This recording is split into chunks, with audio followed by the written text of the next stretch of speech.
Bonjour à tous, bienvenue dans le podcast Le gazon en long et en large. Je suis Romain Giraud, agronome et créateur de la Clinique du Gazon. Pour ce second podcast, j'accueille Olivier Courreau de la société IHGE qui développe des méthodes de diagnostic précoce de maladies, notamment sur gazon, à l'aide de la biologie moléculaire. Dans cet épisode, nous présenterons IHGE, la méthode, mais aussi les différentes analyses proposées par l'entreprise. Bonne écoute. Bonjour Olivier. Bonjour Romain. Merci de participer à ce second podcast du gazon en long et en large. Aujourd'hui, nous allons parler de l'entreprise pour laquelle tu travailles en tant que directeur scientifique, donc la société IHGE, qui est spécialisée dans le développement de méthodes de diagnostic précoce dans l'environnement et dans l'environnement sur le gazon, en particulier sur la partie agronomique. Alors, dans un premier temps, est-ce que tu peux nous présenter de manière générale l'entreprise? Et on parlera après de ce qui nous intéresse aujourd'hui, de la partie méthode de diagnostic sur gazon. Écoute, avec grand plaisir. Écoute, on a fondé IAGE en 2017, donc c'est une jeune société basée sur Montpellier. On a nos propres locaux depuis 2-3 ans et donc on a constitué aussi une équipe R&D, ce qui nous permet maintenant de proposer nos services pour développer des méthodes de diagnostic et ensuite les mettre en place dans un laboratoire où la capacité d'analyse industrielle, où du coup les clients peuvent directement s'adresser au laboratoire. Euh, du coup, on a un bureau d'études pour développer ces méthodes de diagnostic. On travaille toujours sur la dernière génération de PCR, qui est la PCR digitale, et sur plein d'applications différentes. Donc, du coup, on met beaucoup en avant le concept de santé globale. Et donc, du coup, nous, on s'intéresse à la santé humaine, à la santé animale et à la santé végétale. Donc, rapidement, en santé humaine, on a été un des laboratoires qui a suivi le SARS-CoV-2 dans les eaux usées. Mhm. On a développé une méthode, on travaille du coup sur l'hygiène hospitalière. En santé animale, on a lancé un projet pour travailler sur une méthode de diagnostic précoce de la grippe aviaire. On a travaillé sur la santé des huîtres aussi, des poissons. Et en santé végétale, on s'est beaucoup intéressé du coup à la vigne, à la vinification et la viticulture, à l'arboriculture. Et aussi, du coup, un des derniers nés dans la société, une des dernières offres, c'est l'offre effectivement sur la santé des pelouses sportives, qui est issue d'un projet mené en partenariat avec le CIRAD et financé en partie par l'État, donc via le plan France Relance. Alors, avant de décrire ce projet en particulier, tu as parlé de la PCR digitale. Est-ce que tu pourrais nous dire quel est l'avantage de la méthode? Bien sûr. Alors, la PCR, donc c'est la technologie qu'on a tous utilisée pour les diagnostics du SARS-CoV-2 avec les écouvillons nasaux. Donc, tout le monde est passé par des analyses PCR. C'est des analyses très répandues dans le domaine médical. Mais pour l'instant, en fait, toutes les analyses sont faites en PCR quantitative, en routine. À la fois dans le médical, par exemple, tout ce qu'on a fait en SARS-CoV-2, c'était sur la PCR quantitative. Euh, et cette technologie a une limite, au fait, en termes de sensibilité. C'est-à-dire on a tous, je pense, eu aussi des résultats qui, des fois, n'étaient pas très clairs sur le diagnostic du SARS-CoV-2, où du coup, on ne savait pas si on était vraiment positif ou négatif. Tel, du coup, a complètement permis de surmonter ce biais. Et donc, du coup, on a une fiabilité de la donnée qui est vraiment incomparable et une sensibilité aussi beaucoup plus forte. Donc, la PCR digitale, c'est la dernière génération de PCR. Donc, du coup, la PCR quantitative, c'était la deuxième génération et nous, on travaille sur la dernière génération. C'est une technologie qui est utilisée en routine pour le diagnostic médical du cancer, par exemple. Et Mhm. l'objectif de cette méthode, c'est vraiment de pouvoir identifier les tout débuts de phase d'infection pour pouvoir traiter le plus tôt possible. Et nous, du coup, c'est exactement ce principe qu'on applique de manière générale à toutes nos méthodes de diagnostic, qu'on s'intéresse à la santé humaine, animale ou végétale. Donc, tu veux dire que Diagnostiquer le pathogène, oui, la sensibilité est oui, tellement élevée que tu peux repérer des toutes petites quantités d'ADN par rapport à de la tout à fait. PCR classique. Là. Qu'on ne pouvait pas effectivement quantifier de manière fiable. avec la PCR quantitative. Vraiment, la plus-value, une des grosses plus-values, et c'est celle qu'on a vraiment mis en avant pour l'offre, notamment sur les pelouses sportives, c'est vraiment la sensibilité de cette méthode, effectivement. Mhm. Et effectivement, c'est là que ça devient intéressant au niveau du gazon, c'est qu'on peut faire des diagnostics qui sont précoces, quoi, et gagner un certain temps probablement par rapport à de la PCR quantitative de détection. Exactement, exactement. Nous, l'objectif, c'est vraiment de détecter le pathogène avant qu'il exprime la maladie. Et donc, du coup, dans un sens, quand on constate la maladie, finalement, c'est presque déjà trop tard pour effectuer des traitements efficaces. Et donc, du coup, nous, effectivement, le principe qu'on a sur tous les pathogènes qu'on peut quantifier sur les pelouses sportives, c'est de la détection précoce. Ok. Alors justement, à ce niveau-là, est-ce que tu peux décrire un peu le pourquoi du comment c'est arrivé sur le tapis, le développement de méthodes de diagnostic sur gazon, et avec qui ça s'est fait? Ah bah oui, bien sûr. Alors, au fait, on s'est lancé sur ce. En fait, on a monté donc un projet, hein. Tout ça, c'est issu d'un projet de R&D qui a duré plus d'un an et demi donc en partenariat avec le CIRAD. Et en fait, moi, j'ai eu vent des problématiques des pelouses sportives à l'époque où je travaillais au CIRAD et donc où j'avais travaillé avec Didier Tarot, notamment je l'avais appuyé moi pour monter un projet qui avait été soumis au plan Éco-Phyto et qui faisait beaucoup le lien avec le biocontrôle.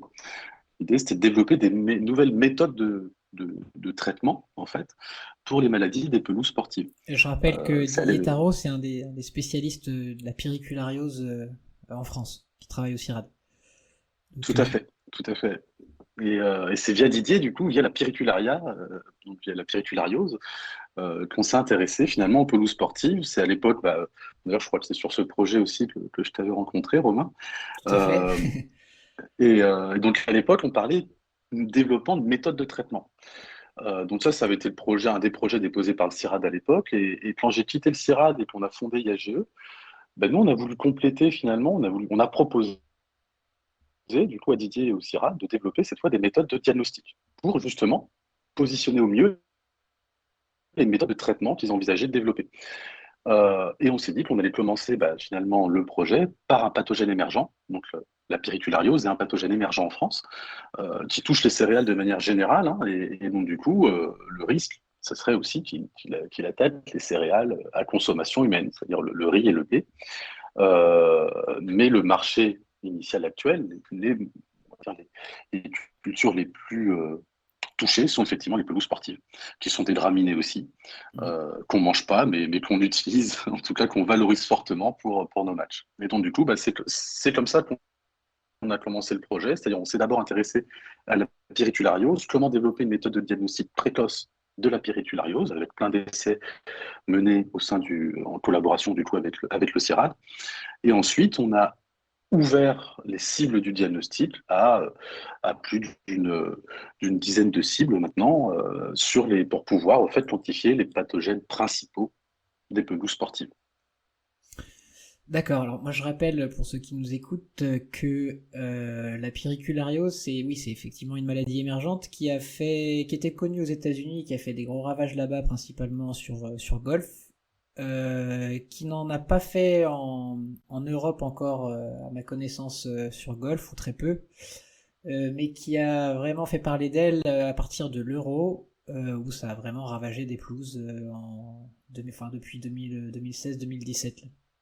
Alors au début, personne ne connaissait vraiment, enfin en tout cas, il y en avait peu qui connaissaient et qui savaient la diagnostiquer, donc il y a eu quelques mauvaises surprises. La méthode classique, c'est soit de faire de la microscopie, ou soit d'avoir un œil aguerri qui permet de reconnaître les symptômes, mais dans tous les cas, en général, quand on fait ce genre de diagnostic, on arrive trop tard, quoi. C'est à un stade où ça devient très difficile à contrôler. D'où l'intérêt de cette méthode, c'est de gagner un maximum de temps par rapport au tout début du développement de la maladie, pour pouvoir réagir dans les temps, quoi. Donc on en reparlera plus tard. Oui, Olivier, tu parlais de différents pathogènes diagnostiqués. Est-ce que tu peux nous lister un petit peu ça, entre autres la Oui, oui, périculariose? Bien sûr, et du coup, donc on a commencé par Pyrrhicularia ruizae, donc l'agent pathogène de la pyrrhiculariose. Ensuite, on a assez vite ouvert le diagnostic du coup, aux pathogènes principaux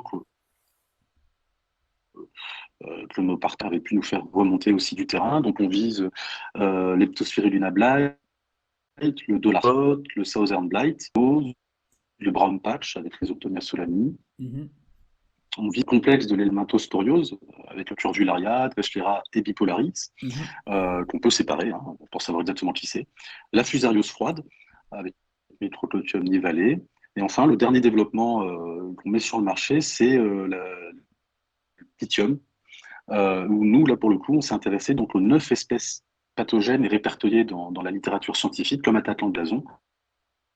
Donc, on cible les 9 espèces de pathogènes de Pythium, ce qui a été un gros développement parce qu'il y a beaucoup aussi d'espèces de pathogènes de Pythium qui ne sont pas pathogènes du gazon. Donc, du coup, nous, on a voulu vraiment être spécifique des pathogènes du gazon. Oui, donc Donc, voilà les méthodes, les pathogènes qu'on est capable de cibler. ouais, pour la petite anecdote, oui, pour le Pythium, c'était vraiment un sujet quand même un petit peu plus complexe que le reste, de ce que tu me disais en tout cas. Clairement, oui, oui, c'est en fait toutes les autres méthodes, on va viser deux espèces maximum.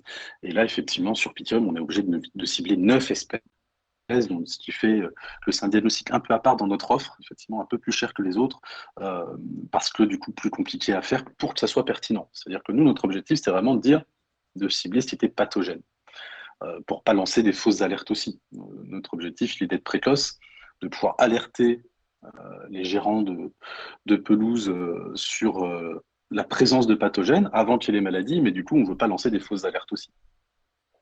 Ok, oui, ce qui paraît logique. Euh, alors, d'un point de vue pratique, comment ça marche? Alors, l'offre est relativement large finalement parce qu'il y a plusieurs manières de faire. Est-ce que tu peux nous décrire un petit peu ça? Parce que on va faire ça en deux. Il y a deux manières de fonctionner. Il y a une manière de fonctionner avec des lingettes qu'on vient frotter sur des lames de tondeuse et aussi des prélèvements à faire sur des déchets de tonte. Est-ce que tu peux nous décrire un petit peu ça? Bien sûr, alors, maintenant qu'on a ces cibles en fait développées, on va les appliquer de manière différente pour répondre à des enjeux différents.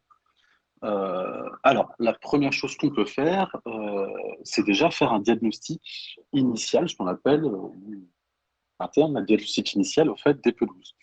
C'est-à-dire qu'on va proposer une analyse au fait de l'ensemble des pathogènes qu'on va avoir sur les différents compartiments des pelouses sportives, c'est-à-dire qu'on peut faire ça sur les feuilles, sur les racines, sur le substrat en surface et sur le substrat en profondeur aussi des stades. Ça permet de savoir exactement où on en est et quel risque de pathogène on a. Sur cette base-là, donc ça c'est quelque chose qu'on propose en prestation de service. Donc, c'est vraiment une analyse sur mesure qui permet au fait de faire un état des lieux d'un, de la qualité sanitaire d'une pelouse. Une Mhm. fois qu'on sait les risques qui peuvent être identifiés, ben on va proposer, nous, des suivis effectivement sur lingette. C'est la méthode, au fait, la plus facile à mettre en œuvre en routine pour avoir un suivi régulier. Parce qu'au fait, pour avoir un diagnostic précoce, il faut obligatoirement faire un suivi régulier. C'est-à-dire que si on fait une analyse, par exemple, toutes les 2 semaines, ben, la précocité, effectivement, ne pourrait être que de 2 semaines. Mhm. Et donc, plus on fait un suivi régulier, plus on pourra être précoce. Donc, l'idée, c'est aussi de s'intéresser aux périodes à risque des pathogènes, de faire des suivis précoces et un peu plus resserrés pendant les périodes à risque des pathogènes qu'on connaît via les outils d'aide à la décision classiques, suivant les conditions météorologiques. Et donc, du coup, on passe tout simplement une lingette sur les tondeuses qui ont été utilisées sur le stade. Donc, une même lingette peut être utilisée pour plusieurs tondeuses. Donc, ça Mhm. permet d'avoir une analyse pour l'ensemble du stade.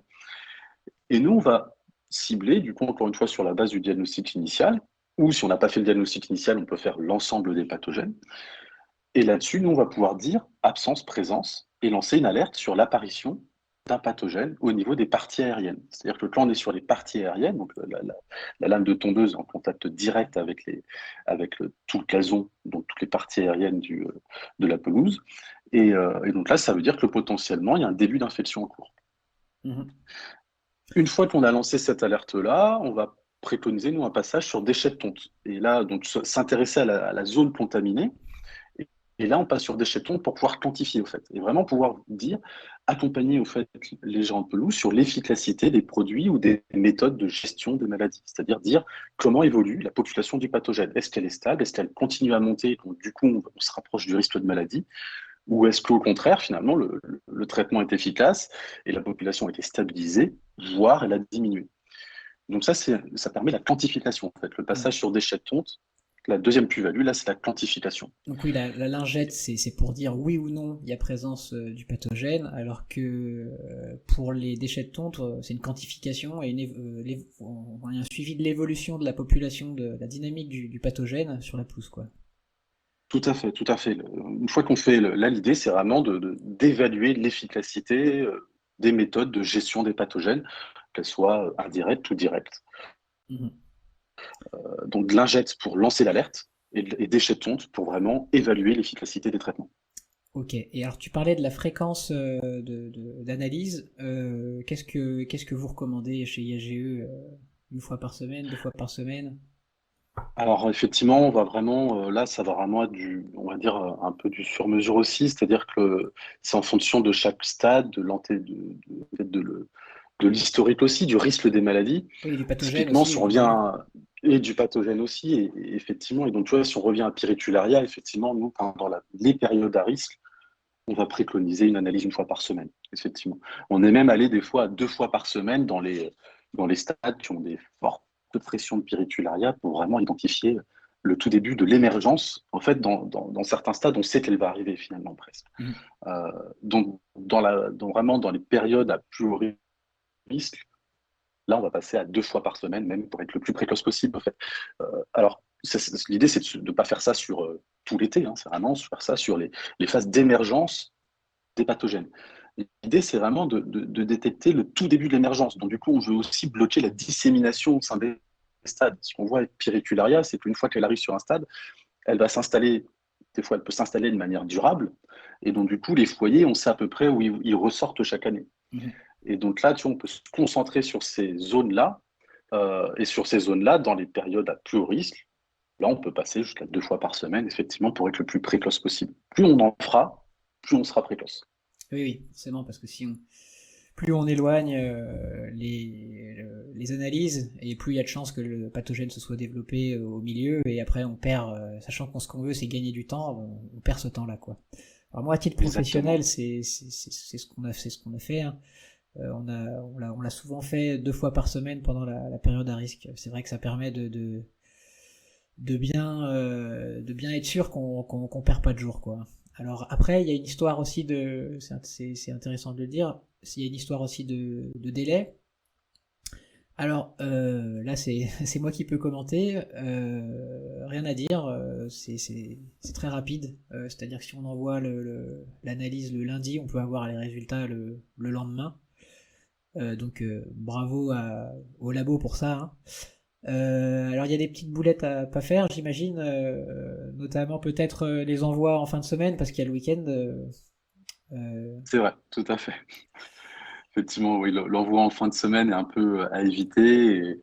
Parce que du coup, effectivement, l'échantillon va traîner un petit peu, même si on le garde au frais. Les pathogènes peuvent se développer un petit peu et donc du coup, on va perdre un petit peu en qualité de l'analyse. Mhm. Donc oui, on préconise plutôt des envois effectivement en début voire et milieu de semaine pour qu'on puisse du coup se coordonner au mieux. Et nous, oui, on s'engage sur 48 heures. On peut rendre les résultats en 24 heures, mais au fait, on s'engage sur 48 heures si jamais il faut faire une contre-analyse et que la première analyse n'a pas forcément bien marché. Donc c'est pour ça qu'on affiche des délais de 48 heures, mais dès qu'on a le résultat, effectivement, on va le fournir au client. Donc ça peut être en 24. Ok, oui. Alors c'est vrai que nous, ce que j'ai fait à titre professionnel, c'était quand on envoyait souvent une analyse le lundi et ensuite le mercredi ou le jeudi grand maximum. Mais le mercredi, c'est quand même plus raisonnable et ça permettait de quand même bien quadriller. Euh, Quand on en fait deux, c'est bien de faire comme ça, quoi. Maintenant, on va essayer de parler un peu plus du résultat en lui-même. Alors pour des résultats sur lingette, c'est relativement simple. on a un résultat de détection ou une absence de détection. Et Tout à ensuite, fait. quand vous allez faire des analyses sur d'autres pathogènes en quantification, on reçoit le bulletin d'analyse avec une quantification. Et alors, comment on peut l'interpréter? Comment on sait si c'est beaucoup, pas beaucoup? Euh, Est-ce que tu peux nous Alors parler un peu c'est de là, ça? bien sûr, ouais, parce qu'effectivement, c'est une offre toute récente, hein, qu'on a commencé à tester dès la fin du projet l'année dernière et qu'on lance commercialement cette année. Et les premiers retours utilisateurs, effectivement, de nos premiers testeurs, on va dire, l'année dernière, effectivement, nous ont demandé souvent d'interpréter la donnée de quantification. C'est-à-dire que nous, on est sur une méthode quantitative qui permet, dès qu'on détecte un pathogène, de le quantifier. Donc, Mhm. sur l'ingette, effectivement, nous, on ne va pas interpréter sa donnée, on va juste dire absence-présence. Par contre, dès qu'on quantifie effectivement des déchets de tonte, des gazons symptomatiques, ou l'analyse qu'on propose en tant que diagnostic initial, c'est-à-dire analyser les parties aériennes, les racines et les différentes couches du substrat des pelouses, ben là, du coup, effectivement, l'interprétation de la donnée devient un peu plus complexe. Donc, on a mis en place une première échelle de lecture qui va permettre de discriminer au fait assez facilement les résultats et de mettre des codes couleurs pour dire au fait si on est sur des présences vraiment faibles, enfin très faibles, faibles, moyennes et fortes. Donc là, nous, on va interpréter la donnée de quantification du pathogène. On va surtout pas nous faire du conseil sur les traitements. Par contre, finalement, le conseil du traitement résulte de l'interprétation de la donnée de quantification mise en relation avec les risques météorologiques, et c'est là que vous avez finalement le conseil de traitement ou pas. Et donc, du coup, oui, ça nous a permis de voir, par exemple, euh, que des petites populations d'un pathogène, quand il est déjà sur racine, quand on va analyser des racines, ça veut dire que potentiellement, on va avoir un début d'infection. Et par contre, des petites populations du même pathogène, les mêmes quantités, dans du substrat, ça veut dire que par contre, vous avez un risque que ce substrat retransmette en fait, des pathogènes sur le long terme on va dire, aux pelouses qui seront cultivées au-dessus. Donc c'est là que l'interprétation de la donnée, effectivement, est importante à avoir. Et donc ça, on a rajouté maintenant là, dans nos rapports d'analyse. Donc là, pour l'instant, c'est rajouté de manière manuelle. Bientôt, ça sera automatisé avec un code couleur. Et donc là, l'idée, c'est de vous aider à interpréter la donnée de quantification, à rationaliser le risque biologique. D'accord, donc pour une même quantification sur sol ou sur racine ou sur déchets de tonte, tu vas pas avoir la même interprétation. Exactement. C'est pour ça que notre offre, elle est proposée de manière très simple sous format de kit de diagnostic, hein, qui sont et disponibles chez les distributeurs spécialisés. Euh, mais en parallèle, on va continuer, nous, à proposer une prestation de service pour ce qu'on appelle le diagnostic initial, parce que c'est vraiment à ce niveau-là que l'interprétation de la donnée biologique est importante. Mhm. Euh, sur des tonte, finalement, dans un sens, quand ça, on peut le continuer à le proposer sous forme de méthode simple, type kit de diagnostic, parce que on va s'intéresser à la même surface et donc du coup les données de quantification, finalement, nous, c'est surtout de faire un graphique pour montrer l'évolution des pratiques, enfin l'impact, on va dire, des traitements sur l'inoculum. Mhm. Ou la météo, Donc ou du enfin ce coup, qui se passe sur le terrain, quoi. tout à fait, exactement. Donc du coup, voilà, nous, on va continuer à proposer au fait des prestations de services pour proposer notre expertise dans l'interprétation de la donnée, en plus, on va dire, de l'échelle qui va être fournie dans les rapports de manière automatique. Mhm. D'accord. Oui, alors tu parlais de kit, parce qu'en pratique, comment ça se passe si on appelle IAGE, vous envoyez un kit avec Alors tout oui, ce qu'il faut pour bien faire. Est-ce que tu peux nous parler un peu de ça? exactement, oui. Là, ce qu'on lance, enfin, ce qu'on a vu sur le retour d'expérience de l'année dernière, c'est que du coup, il fallait quand même des choses assez simples à vendre. Et notre objectif de vendre les kits, c'est surtout que nos clients aient les méthodes d'échantillonnage chez eux pour qu'ils puissent au fait réagir le plus vite possible. Parce que comme on met en avant de la précocité, c'est de la vitesse de réaction, plus vite nos clients peuvent réagir et effectuer leur échantillonnage, plus on sera précoce aussi. Donc on va vendre ce qu'on appelle des Diagbox. On propose ça chez les distributeurs, qui peuvent être Donc là, pour l'instant, par exemple, on a une dietbot sur la périculaриose, on a une dietbot sur le dollar spot, sur le pythium. Et du coup, on peut commander une dietbox pour faire des lingettes, on peut commander une dietbox pour faire des déchets de tonte, et on peut commander une dietbox pour analyser du gazon symptomatique. Sur le diagnostic initial, encore une fois, là, on va rester sur des prestations de services sur mesure. Donc là, il faut nous contacter et on va échanger avec vous pour mettre en place des analyses, vraiment tout un procès, un protocole d'analyse sur mesure vis-à-vis d'une problématique que vous avez. Donc voilà, ces dietbots sont disponibles, hein, seront très rapidement disponibles chez les distributeurs spécialisés. L'idée, c'est que nos clients puissent avoir ces dietbots sur étagère chez eux pour qu'ils aient le matériel vraiment. Par exemple, si je prends l'exemple de la périculariose, que du coup, nos clients aient tout le matériel pour faire l'échantillonnage sur lingette, mais qu'ils aient aussi la dietbox déchets de tonte Pour pouvoir disponible enchaîner. pour pouvoir enchaîner effectivement le plus rapidement possible, avoir une dietbox gazon symptomatique aussi en réserve si jamais on a besoin de faire une analyse sur malheureusement une maladie est arrivée, on veut savoir ce que c'est, du coup on a une dietbox gazon symptomatique. Donc voilà, l'idée c'est vraiment de gagner en réactivité. D'accord. Voilà. Alors après, pour résumer un petit peu, donc les applications initiales, c'était surtout, par exemple, je prends l'exemple de la périculariose parce que c'est celui que je connais le mieux. Et c'est comme c'est un pathogène qui se développe très vite, c'est vrai que gagner, qui est très difficile à contrôler, donc gagner du temps c'est très important. Donc en général on commence par de la lingette pour savoir si le terrain commence à être contaminé. Et ensuite on peut faire une quantification par déchets de tonte pour savoir comment ça évolue.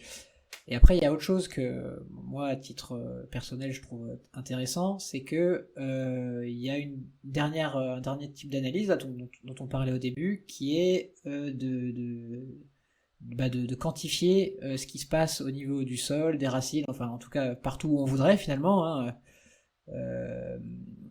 donc savoir si le pathogène est présent, par exemple, pendant la période hivernale, quand est-ce qu'il redémarre, s'il redémarre.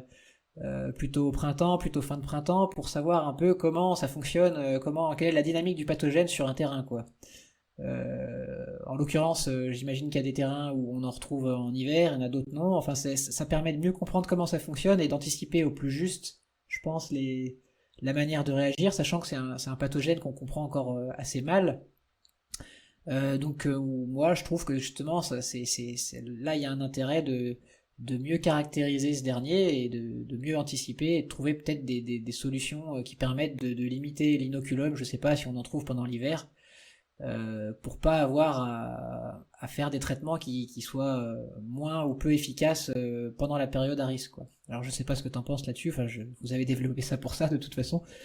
Euh, Exactement, ouais, nos objectifs c'est vraiment ça, c'est que vous puissiez, enfin plus on pourra traiter le plus tôt possible, plus le traitement sera efficace et moins on aura potentiellement à en faire. Et ce que tu dis est complètement vrai. C'est-à-dire que effectivement, il y a des pathogènes qui peuvent, alors ça dépend hein, évidemment des conditions météo de chaque stade, des types de substrats, etc. Mais il y a des pathogènes, oui, qui peuvent complètement persister, enfin des pathogènes d'été qui peuvent persister l'hiver. Et finalement, l'hiver, c'est là où ils sont le plus sensibles.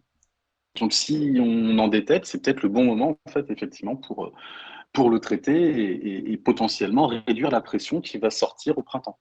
mm, Donc, oui, là-dessus, nous, l'idée enfin, de nos méthodes, c'est vraiment de connaître au mieux les pathogènes, leur cycle, et du coup, identifier les périodes où ils sont plus faibles pour les traiter. Et donc, effectivement, sur des pathogènes estivaux type péricularia, si ça persiste sur certains stades d'hiver, il faut peut-être effectivement à ce moment-là mettre en place des méthodes de traitement. On peut aussi évaluer l'efficacité des méthodes de biocontrôle, hein, oui, voilà, tout nous, à on peut fait. aussi évaluer la persistance Je pensais bien à ça. des souches aussi. Oui, Aussi bien du biocontrôle que des pratiques culturales, peut-être que justement, alors, prenons l'exemple d'un stade où on en détecterait l'hiver, peut-être que certaines conditions météo, certaines opérations ou certaines solutions alternatives permettent de diminuer encore plus l'inoculum pendant l'hiver pour arriver avec la quantité de pathogènes la plus faible lors de la période à risque. C'est vrai que tout là-dessus, à c'est fait. super intéressant, quoi. Donc En fait, oui, quand on a des pathogènes récurrents, pardon, ouais, non, du coup, c'était juste pour dire que sur les pathogènes récurrents, c'est souvent effectivement dans les périodes hivernales que les traitements sont les plus efficaces sur l'inoculum. là il y a du travail à faire, je pense.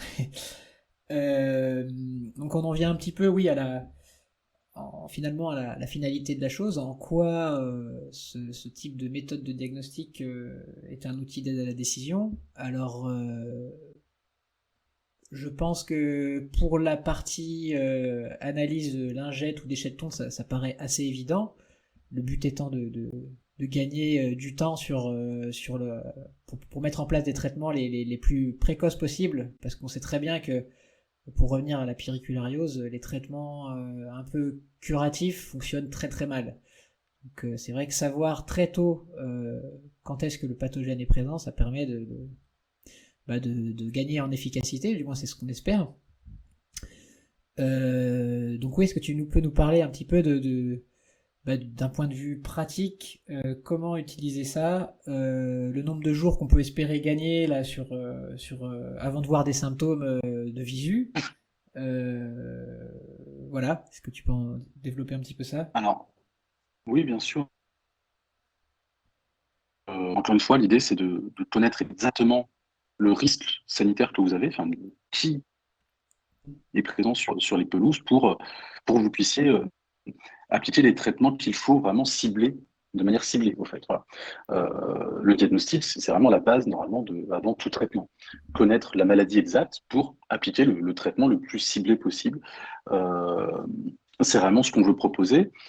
Et donc, du coup, effectivement, se rajouterait à ça la précocité. Et en termes de précocité, ce qu'on a pu voir sur les essais qu'on a menés, donc là, vraiment, essais de laboratoire, hein, c'est-à-dire qu'on infecte des plantes de gazon avec des quantités très fortes de péricularia, on pouvait voir quasiment jusqu'à 7 jours de précocité. C'est-à-dire on peut quantifier le pathogène 7 jours avant qu'il déclenche la maladie. En conditions réelles, nous, sur un suivi qu'on a fait en partenariat, enfin donc pareil, hein, on a comparé en fait un suivi visuel que le CIRAD a effectué sur un stade, en comparant avec nous les analyses qu'on faisait de manière récurrente sur le même stade. Et là, pour le coup, on a gagné, je crois, quasiment plus d'un mois entre Ah ouais. l'observation et la confirmation visuelle de symptômes et nous, le moment où on l'a détecté sur lingette, sur le même stade. Donc là, vous voyez, oui, ça peut aller jusqu'à un mois, au fait, en conditions réelles, en termes de précocité. Ouais. Là, je parle vraiment du tout début de la phase d'infection, Hmm. tout en sortie d'hiver et début de printemps. Donc, enfin non, plutôt en début de printemps. Donc du coup, là, on est vraiment sur la première phase d'infection et en plus, c'est celle-là qu'on veut idéalement classer. C'est-à-dire que euh, un pathogène, ça marche par cycle, enfin les pathogènes aériens notamment, vont marcher par cycle, c'est-à-dire que si vous avez une première infection de périculariose sur votre pelouse, au fait, à ce moment-là, il va disséminer ses spores et là, ça va se répandre sur le reste du stade. Et nous, idéalement, en fait, ce qu'on veut, c'est casser le premier cycle d'infection. Si vous gérez ce premier cycle-là, en fait, bah, potentiellement, en fait, vous gérez la pression, vous l'avez maintenue au plus bas niveau, et après, vous pourrez idéalement la maintenir au plus bas niveau tout le long de la saison. Mhm. Ouais, c'est ça l'intérêt. Et donc économiser des traitements aussi, et réduire les risques aussi parce que les traitements, bah, encore une fois, c'est des traitements, il y a quand même encore pas mal de produits chimiques, et c'est aussi des risques pour l'homme sur l'application de ces traitements. Donc à terme, au fait, moins on fera de traitements, plus on sera tous en meilleure santé. Et notamment, de toute façon, la réglementation prévoit en théorie plus de traitement à partir de 2025. Donc, de toute façon, il y aura des solutions qui sont quand même disponibles, qui sont moins efficaces, hein, notamment le biocontrôle. Et justement, plus on anticipe les traitements au bon moment, et plus il y a de chances que ces traitements soient efficaces, quoi. Alors moi, à titre personnel, j'avais fait l'essai, hein. Nous on avait gagné à peu près une semaine entre l'analyse qui avait été peut-être notamment un peu trop tardive et les premiers symptômes, sachant que quand je parle des premiers symptômes, c'est un œil averti, du moins je l'espère qui est le mien, et c'était à peu près ça quoi. Je pense que quelqu'un qui connaît mal le pathogène, il les aurait aperçus quelques jours plus tard. Donc ce qui est déjà énorme, hein, parce que quand on voit les symptômes, c'est trop tard en général. D'où l'intérêt de la Oui, méthode, et même vraiment. pour quelqu'un qui ferait du diag microscopique, c'est, c'est, on gagne beaucoup plus de temps, quoi. Très clairement, moi je l'avoue.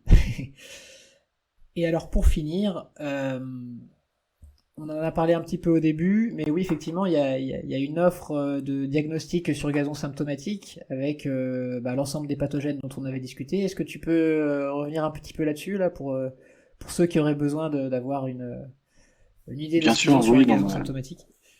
alors effectivement, malheureusement, si on est sur gazon symptomatique, c'est que la maladie est arrivée, et malheureusement, là, la précocité, c'est plus l'enjeu.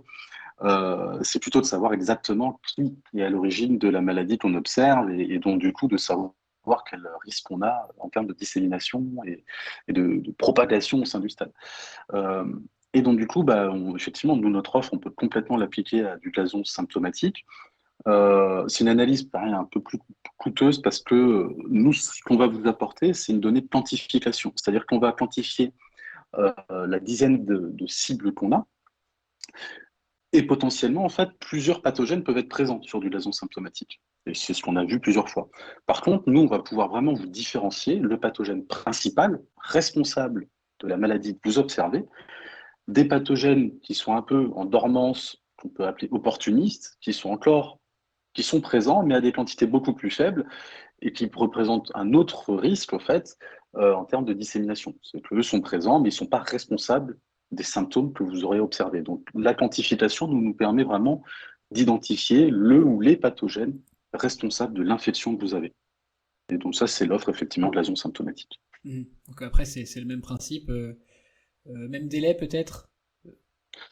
Un délai à peine plus long parce que du coup, il faut qu'on fasse plusieurs analyses au fait consécutives pour vraiment avoir les quantifications du principal et des pathogènes, on va dire, secondaires, opportunistes. Donc sur celle-là, ça sera 72 heures grand maximum. Mhm. On se rajoute toujours un jour de délai nous, en termes d'engagement contractuel, mais on va vous fournir le résultat dès qu'on l'a. Donc si on l'a en 48 heures, on vous le fournira évidemment dès qu'on l'aura. Ok, d'accord. Eh bien, je crois que nous avons fait un peu le tour. Alors si, une dernière question. Quelles sont les perspectives là, de développement? Est-ce qu'il y a des choses auxquelles IAGE pense pour le futur? Euh, Ah bah oui, nous on va continuer à rajouter quelques cibles enfin, à étendre la liste des pathogènes pour cette fois couvrir un peu plus l'Europe et on va dire le reste du monde sur les pelouses sportives. Donc ça va être le premier enjeu. Donc là, c'est rajouter des pathogènes à la liste. mhm, Et aussi continuer à proposer vraiment une offre d'accompagnement la plus complète possible sur la qualité on va dire la qualité biologique, cette fois, des substrats des pelouses sportives. Et donc, ou des sols, hein, parce que du coup, si on s'intéresse à des golfs, on peut s'intéresser au sol.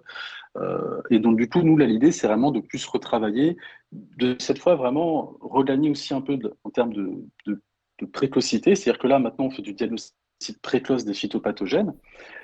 Si on arrive à travailler sur la qualité biologique des pelouses, c'est-à-dire, là, l'idée, c'est de travailler aussi sur le bénéfice. Nous, on peut proposer des analyses, au fait, qui quantifient l'ensemble de la population microbienne d'un stade. Le problème, c'est que quand on a une population microbienne faible, un pathogène a beaucoup de place pour se développer. Quand on a une population microbienne plus forte, un pathogène aura moins de place pour se développer. Donc, il y aura moins de risques de développement des pathogènes. Et donc, nous, l'idée, ça va être de travailler vraiment sur ces aspects-là.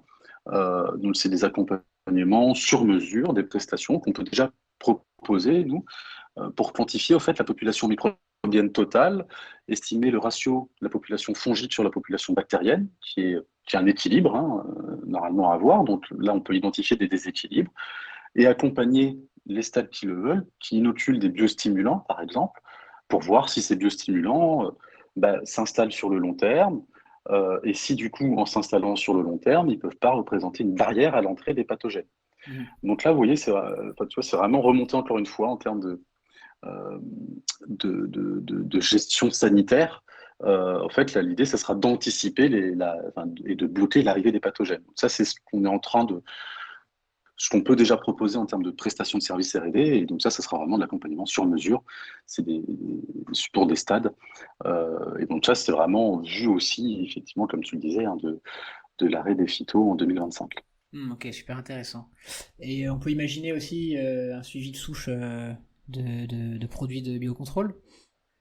Tout à fait, tout à fait. Sur des produits biocontrôle, on peut le faire aussi, bien sûr. Donc là, l'idée, c'est vraiment d'accompagner les gérants de manière beaucoup plus large sur toute la biologie du sol. C'est-à-dire Hmm. savoir, bah, vous avez appliqué un produit de biocontrôle, combien de temps il reste? Et du coup, potentiellement, en fait, peut-être que la prochaine application est peut-être un peu plus, enfin, peut être faite un peu plus, dans un peu plus longtemps, ou finalement de manière un peu plus courte, en fonction de la persistance de la souche de micro-organismes du produit de biocontrôle.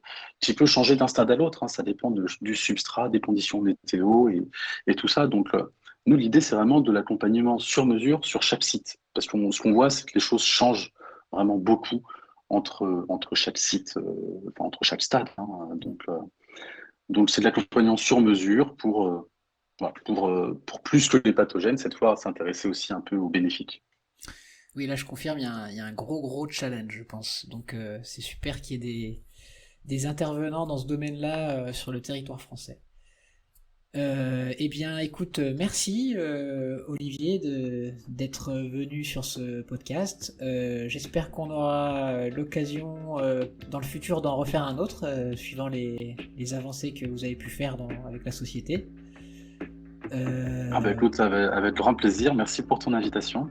Et ben de rien, et à bientôt. À bientôt.